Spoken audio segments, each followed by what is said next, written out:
Hey guys, welcome to Lesson 10, Solving Absolute Value Inequalities.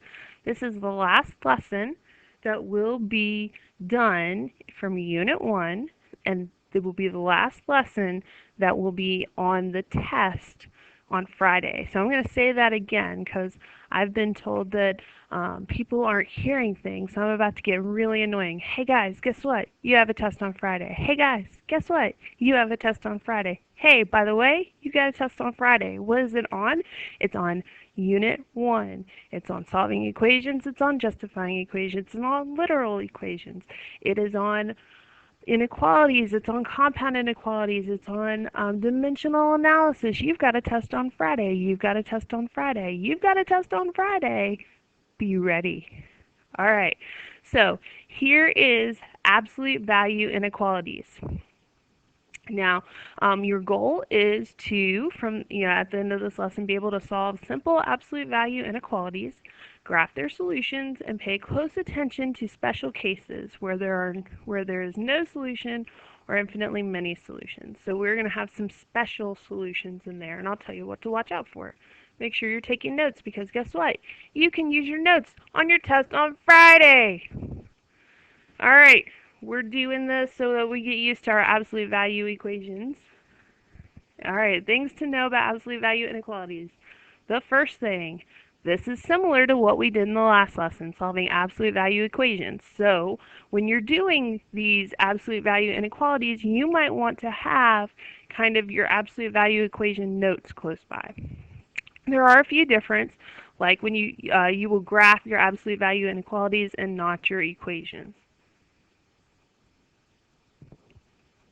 All right, the next one, absolute values will always be larger than a negative number. A positive number is always larger than a negative number. So if you end up in that situation, your solution will be infinitely many solutions. Sometimes on the ACT, they'll use something called all real numbers. It means all the numbers on the number line. So that would be that infinitely many solutions. So it's just another way to write it. Absolute values will never be smaller than a negative number, so a solution there would be no solution. So notice that in both of these, you're dealing with a negative number, a negative number. So when those negative numbers pop up on the other side, where there's an absolute value, with our equations, we always said no solution. But here we have to look at whether we end up with something being, our absolute value being larger than or being smaller than. So we have to pay attention to that. We cannot just automatically go no solution. All right, one of the other things, if you multiply or divide by a negative number, you're going to have to flip the inequality symbol. That's something that we did earlier with our equations, and our regular inequalities, and that still applies. You should check your answers, but you also will graph your solutions. And this is very, very important. Never, never, ever, ever, never, never, ever distribute across the absolute value symbols. Don't do it. Talked about it yesterday. You're still not going to do it, right? Hey, don't forget, you have a test on Friday. All right, here we go. Number 1. So notice these look a lot like what we did on Friday, last Friday. But we do have less than or equal to's, greater than or equal to's. So we have to kind of use those same symbols as we go through. But we're looking for our absolute value bars being isolated. That's that first step when solving the absolute value equation. So notice that outside my absolute value bars, there isn't anything. So what I'm going to do is I'm going to split this into two inequalities. One looks almost exactly the same. It has the same sign and everything. It's just missing its absolute value bars. The other one gets a negative and some parentheses out in front. All right, and then we solve each one. So we're going to multiply by 6. The divide by 6 cancels. X is greater than or equal to 30. I'm going to multiply, you can distribute that, but it's a negative x over 6. So I'm going to multiply by negative 6 because that cancels out the divide by 6. A negative times a negative is a positive. Now I'm multiplying by a negative number. So because I'm doing that, I'm going to flip my inequality. So usually when you're doing this, I'm going to say usually because I'm sure somebody would find an example of when it doesn't happen. But usually you will be flipping at least one of your inequalities. Alright, so there we go. I've got x is greater than or equal to 30. I've got x is less than or equal to negative 30. Both answers go on the number line. I'm going to put negative 30 on the left because it's smaller. I'm going to put positive 30 on the right because it's bigger. I'm going to do closed circles because they both have equal to bars. Alright, greater than 30 is this way. Less than negative 30, less than or equal to negative 30 is this way. And if you notice, we have graphed an or compound inequality. And so this is another way to write an inequality where it will spit out either an or a compound, or an and compound inequality. So it's a different way to write it. All right, let's look at number 2. My absolute value bars are isolated. One of the other things I didn't mention in the last example is you should check to see if the number on the other side is negative. It's not in this case, so we don't have to worry about that. But you're always looking for, is that negative going to pop up? Because then you don't have as much work to do. The first one looks almost exactly the same. The only thing that's gone is the absolute value bars. The other one gets a negative in front of some parentheses. Oops, I got a negative on the inside too. Alright, and then we solve. So I'm going to divide by, okay, I'm dividing by negative 9. So v is greater than or equal to negative 6. Here I'm going to multiply, so I've got 9v is less than or equal to 54. Divide by 9. V is less than or equal to 6. Get my numbers on there. Negative 6. Positive 6. Negative 6 goes on the left because it's smaller. These are both closed circles. I'm greater than negative 6, but less than 6. Ooh, look, it's an and compound inequality.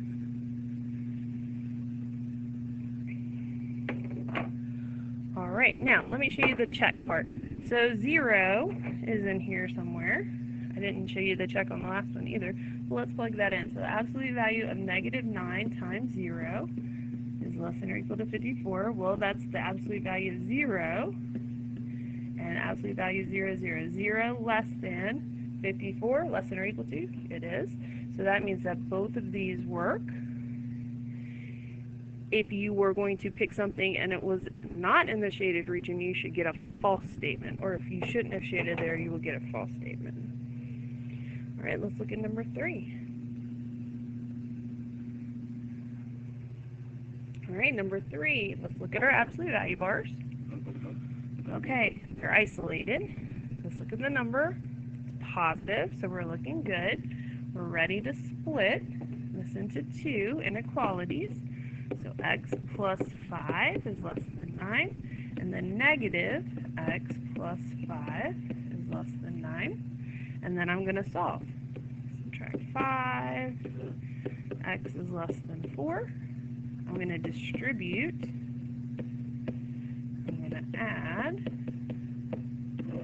Negative x is less than 14. All right, look, dividing by negative. So I have to flip the inequality. And then I've got x is greater than negative 14. So I've got a negative 14. I've got a 4. These guys are open circles. Greater than negative 14 lives this way. Less than 4 lives this way. It's an and compound inequality. Pretty cool. All right, here's number 4. Absolute value bars. Looking good. Isolated. 74 is positive, so I don't have to worry about that. So I'm ready to split. So 7x plus 4 greater than or equal to 74. And then negative 7x plus 4 greater than or equal to 74. And then I'm going to solve for x. So subtract 4, 7x is greater than or equal to 74 minus 4 is 70. Hey guys, on Friday you have a test. Told you I'd be annoying. Alright, x is greater than or equal to 10. And then over here I'm going to distribute, so I'm going to have a negative 7x minus 4. I'm going to add 4. That's a 74, by the way. Had some issues. Negative 7x is greater than or equal to 78. Divide by 7, I'm dividing by, a negative 7. So that means I'm going to have to flip my inequality. Doesn't reduce, but it's really close to negative 77 over 7, which would be a little bit less than negative 11.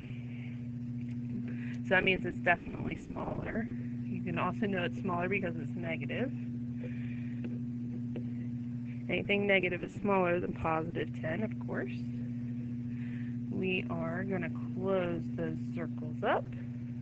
We're greater than 10. We're less than the negative 78/7. There you go. That's an OR compound inequality. Alright, I think I have a couple more, and then we're going to do a couple you-dos, and then we'll be done.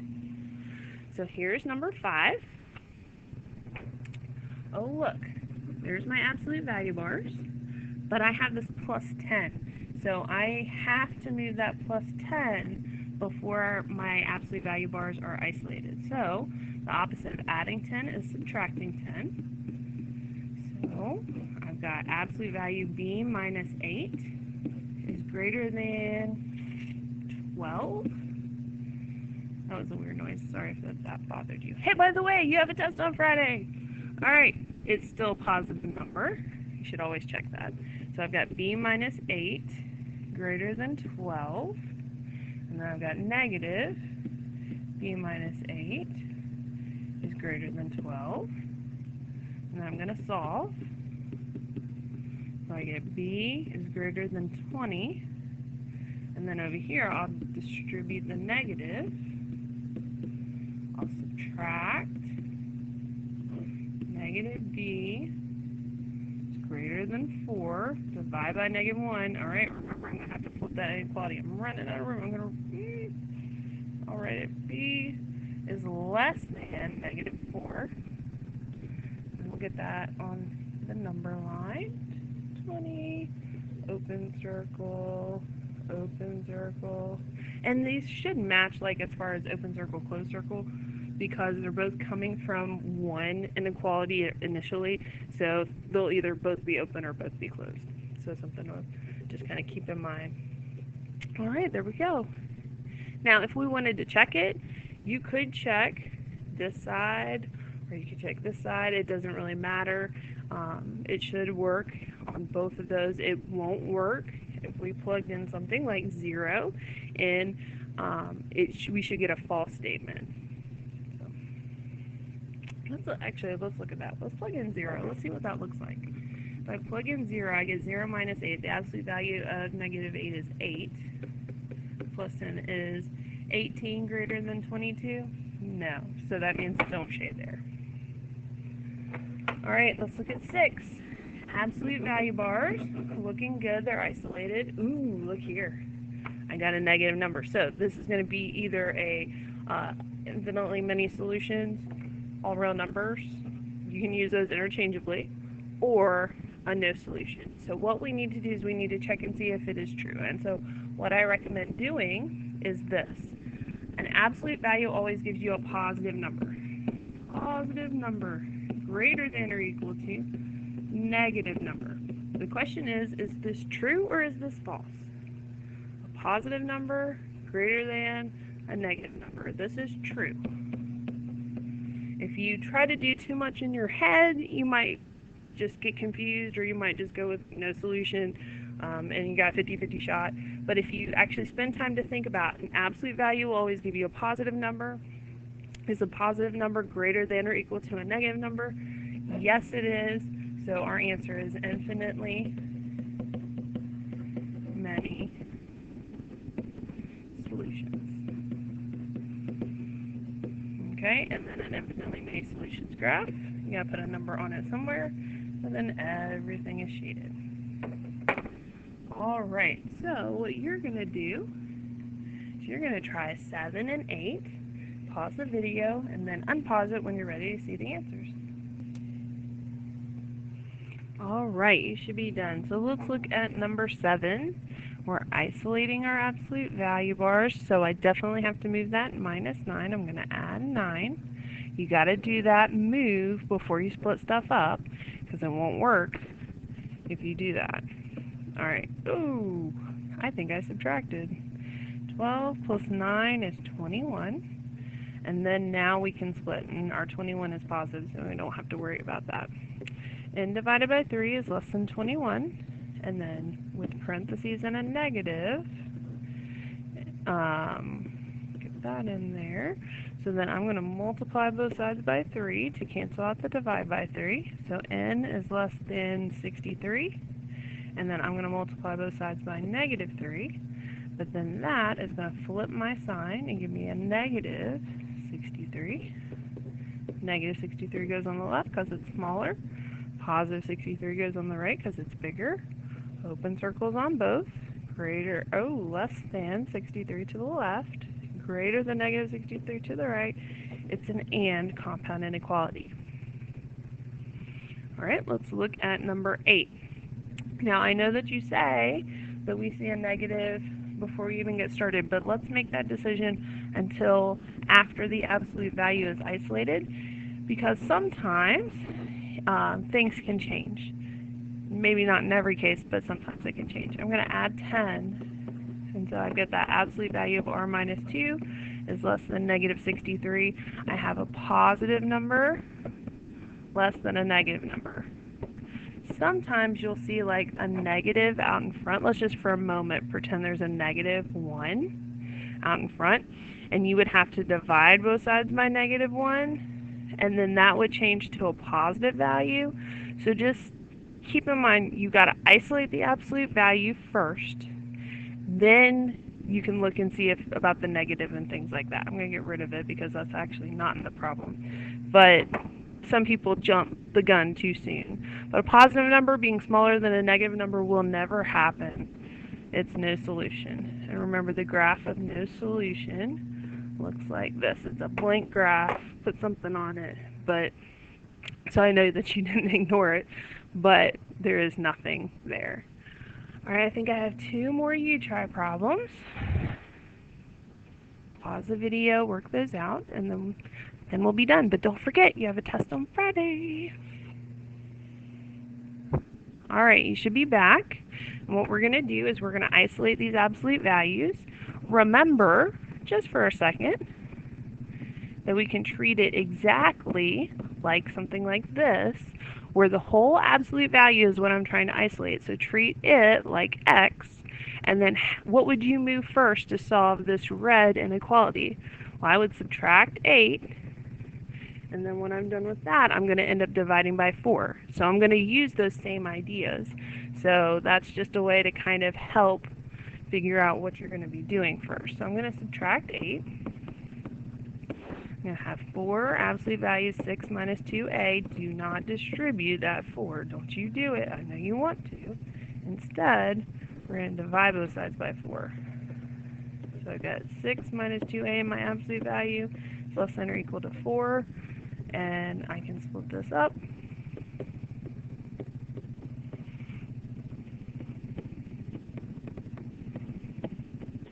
Alright, that's what we're looking at. And then we're going to solve. We're going to subtract 6, negative 2a. I'm going to run into my graph. Negative 2a is less than or equal to negative 2. Divide by negative 2. Can I write down here? Can you see it? A. Flip that sign because we divide by a negative. A is greater than or equal to 1. And then negative 6 plus 2a is less than or equal to 4. I'm going to add 6. So 2a is less than or equal to 10. Divide by 2. So a is less than or equal to 5. So I've got, let me do it in a different color so it pops. Alright, 1 and 5. So 1 is definitely smaller than 5. Looks like closed circles. Definitely make these circles big and filled in. When I do get to see you, I definitely want to see your graphs. Looks like we're greater than 1, less than 5. There we go. Practice making those graphs. They're hard to turn in, and you will be doing a couple in this week's homework. You're probably going to end up taking pictures of them. I think in last week's homework you didn't have to graph. You looked at some of my graphs and determined were they correct or not. So you should have graphed and then you could compare. But you will be taking some pictures of these types of problems. Alright, last problem and then we'll be done. So I'm going to, again, you can look at this as a different inequality. We're trying to add x by itself, so I'm going to have to move the -3, the -3, I'm going to have to add it, and then I'm going to have to take care of the multiply by 9, I'm going to have to divide by 9. Don't distribute, don't you do it. So I'm going to add 3. You're gonna try it. You're gonna think you're gonna get away with it, and then it comes to be test time. By the way, you have a test on Friday, and it's not going to work out. And then you're gonna be like, "But why did I get this problem wrong?" And I'm gonna say, "You absolutely do not absolute value distribute. What are you doing?" All right, I'm gonna make these a little taller so that the 1 is different than the absolute value bars. 81 divided by 9 is 9. I'm going to split these guys into 2. Greater than or equal to 9, negative 1 plus 8n, greater than or equal to 9, and then we solve. Divide by 8. I'm running out of room. I'm going to come down here in green. I think green's easier to see. Greater than or equal to 1, negative 1, negative 8n, I'm distributing. Add 1, so I have negative 8n is greater than or equal to 10. Divide by negative 8. Oh, I'm running out of room. I'm going to come over here. N, flip my sign. 10 divided by negative 8 is a negative. They're both divisible by 2, so 5/4. So here I'm going to put negative 5/4. Here I'm going to put 1. They both have closed circles. Less than negative 5/4 lives this way. Greater than 1 lives this way. It's an OR compound inequality. Alright, so you've got some problems to go work on. Don't forget you have a test on Friday. Woo! Definitely work on the review to help you prepare for the test. I am going to have open office hour time, Google Meet time, where you can come and hop in and see if you bring me your questions, and I'll see if I can help you out. But remember, you're studying for your test. You're getting ready for a test, working at equations, inequalities, looking at graphs, dimensional analysis, literal equations, my favorite, the alphabet soup. So there's lots of stuff going on. Proportions, that's in there too. Justifying equations. Make sure you have good notes. Make sure you're taking notes. Make sure you're trying problems. And remember that the test is going to only be open on Friday. So if you need to change a time, you need to not do it during your class period. And you know what class period you're in because it's on your Canvas when you go to log in. If you're in 4th period, when you click on My Class for Canvas, it says Algebra 1 Advanced 4th period. So make sure that you are knowing what time your test is. And if you miss that test time, it's not going to be pretty. So if you need to do it at a different time, please let me know in advance. You have to tell me by Thursday. Do not tell me on Friday. Friday is too late because I'm going to have it already set up, ready to go for you. And if you're not coming in during that time, you're going to have to make me do extra work. And I've already done lots and lots of work to get ready for this. Okay? So please at least grant me the courtesy. If you are going to take it at a different time, let me know Thursday by the latest. Alright guys, go do some absolute value inequalities. Bye!